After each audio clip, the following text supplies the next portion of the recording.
So, here we are at the Dark Knight Rises premiere. The tumbler is here. We've got the camo tumbler. Now, what's really interesting, and you probably noticed this from the trailer, and I can say nothing more other than there are 2 of these tumblers in the movie. Of course, Batman, he only has the one in black, but there are 2 others. Now, these were created by Lucius Fox's Department of Wayne Enterprises to be used for the army, but how do they get into the movie? Well, you will find out when you see The Dark Knight Rises as it hits cinemas on Friday.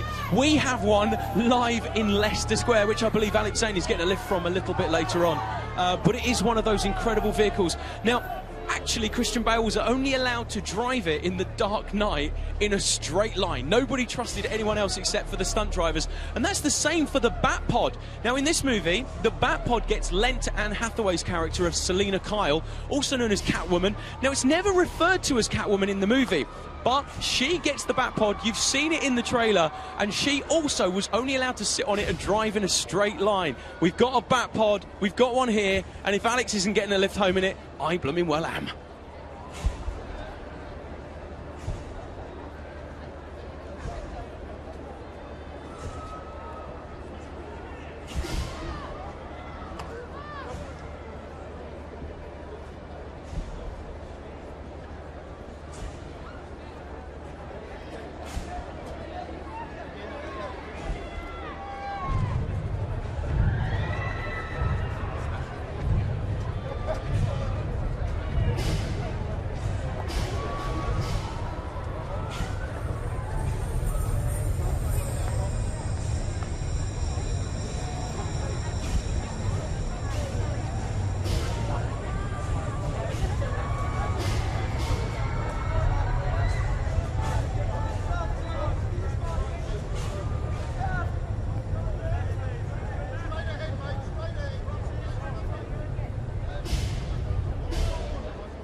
So The Dark Knight Rises is in cinemas on Friday, and this is, as Edith mentioned earlier, it's been 4 years since we last saw The Dark Knight, but in Gotham years, it's 8 years. And we arrive in Gotham. It's quite a peaceful place, bizarrely enough, despite the anarchy that was caused by the Joker in the last movie. In this movie, it's all pretty calm, and the police have got very little to do. But that's about to change. Bane, the ultimate terrorist, is about to set his mark on Gotham City. Batman, as we know, has to rise. But we find Bruce Wayne in a very, very difficult position. He's not really into it. He's very reclusive. After the loss of his girlfriend, or what we know, he doesn't know that she was about to marry Harvey Dent, who Batman takes the blame for his death. And of course, Gotham becomes a much more peaceful place.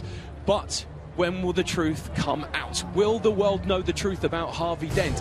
You'll find out in this movie on Friday. We're live at the Dark Knight Rises premiere here in London's Leicester Square, bringing you the stars and the filmmakers as they arrive.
Leicester Square, I am joined now by the man who provided the score to this movie. It is the one and only the wonderful Mr. Hans Zimmer. How are you this evening, sir? How am I? I am so excited to be here.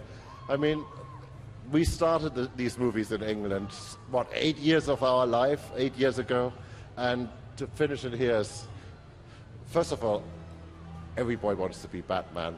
Secondly, Empire Leicester Square couldn't be any better. It's the most exciting thing in my life. It's quite a nice spread we've laid on this evening, isn't it? It's quite a nice spread. Now, you say everyone wants to be Batman. On a personal level, what was it like for you being involved in these movies? On a personal level, it was just, you know, working with such incredible artists like Chris and his brother Jonathan and the actors, and it just became family. And so it was just the greatest time we could possibly have. Yeah. Now, you've obviously seen the movie already.